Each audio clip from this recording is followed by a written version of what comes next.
যুগান্তরের শিরোনাম, ঐক্যবদ্ধভাবে ষড়যন্ত্র রুখতে হবে। রাজধানীতে র্যালি উদ্বোধনকালে তারেক রহমান।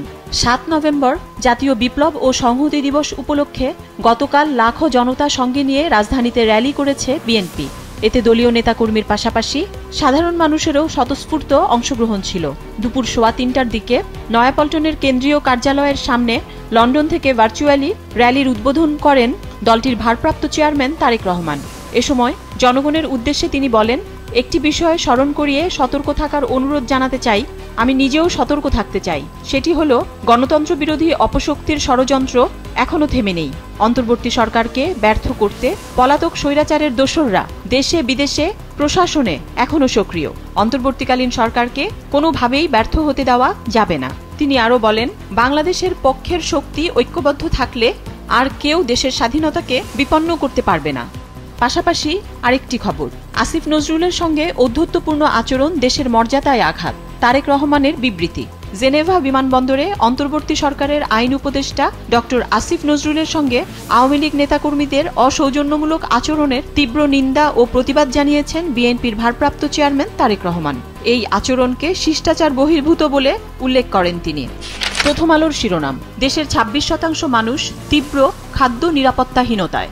জরিপের তথ্য, চাল সহ নিত্যপণ্যের দাম কমাতে সরকারের বাস্তবসম্মত উদ্যোগ নেই। খাদ্য নিয়ে সংকটে প্রায় 2,19,33,000 মানুষ।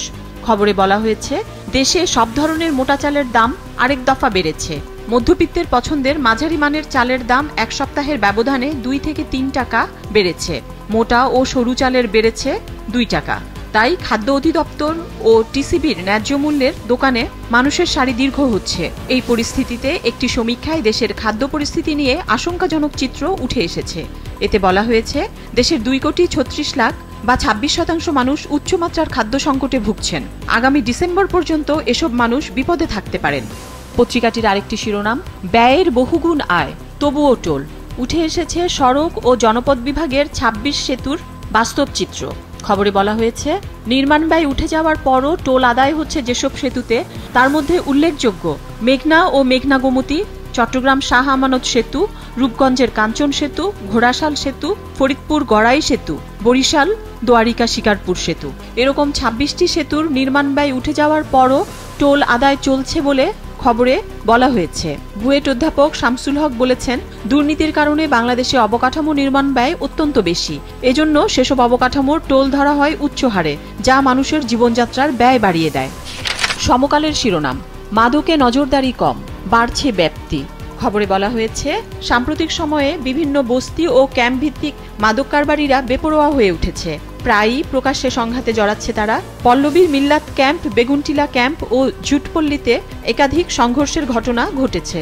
রাজধানীর সবচেয়ে বড় মাদক স্পট হিসেবে পরিচিত মোহাম্মদপুরের জেনেভা ক্যাম্পে আধিপত্য বিস্তার নিয়ে মাদক কারবারিদের মধ্যে প্রায় প্রতিদিনই সংঘর্ষ ও গোলাগুলি হচ্ছে। এতে এ পর্যন্ত অন্তত 8 জনের মৃত্যু এবং আহত হয়েছেন অর্ধশতাধিক। খবরে বলা হয়েছে, আইন শৃঙ্খলা পরিস্থিতির সুযোগ নিচ্ছে কারবারিরা। টেকনাফে পুরনো কারবারি অনেকেই প্রকাশ্যে আসছে। বিক্রি হওয়া মাদকের মাত্র 10% ধরা পড়ে। অপরাধ বিশেষজ্ঞ ডক্টর তৌহিদুল হক বলেছেন, মাদক নিয়ন্ত্রণ কার্যক্রম ঢেলে সাজানো দরকার। আর্থিক ভাগবাটোয়ারা অনেক দূর পর্যন্ত যায়। কালের কণ্ঠের শিরোনাম, বড় সংস্কারের পথে এনবিআর। 3 মাসে শীর্ষ অনেক কর ফাঁকিবাজ করজালে, আরও বহু ফাঁকিবাজের বিরুদ্ধে হচ্ছে মামলা। সক্ষমতা বাড়াতে নিয়োগ হচ্ছে বিপুল জনবল।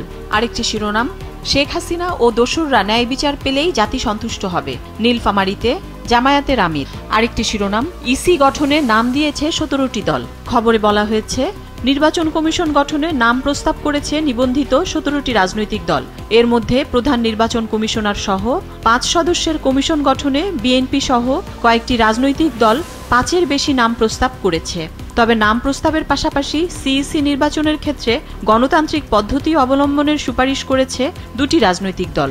কালের কণ্ঠের আরেকটি শিরোনাম, রেন্টাল কুইক রেন্টালে লুটপাট। খবরে বলা হয়েছে, বিদ্যুৎ সংকটকে পুঁজি করে ক্ষমতার কেন্দ্রে থাকা একটি চক্র নির্বিচারে হাতিয়ে নিয়েছিল রাষ্ট্রের হাজার হাজার কোটি টাকা।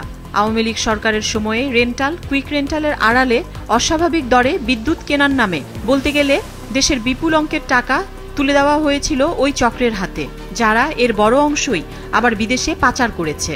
ক্যাপাসিটি চার্জের নামে এরা হাতিয়ে নিয়েছিল ২৯,০০০ কোটি টাকা। অন্তর্বর্তী সরকার এসব অনিয়ম খতিয়ে দেখার উদ্যোগ নিয়েছে ঠিকই, তবে তার আগেই দেশের টাকা চলে গেছে বিদেশে। বিভিন্ন তথ্য উপাত্ত পর্যালোচনা করে এমন চিত্রই পাওয়া গেছে।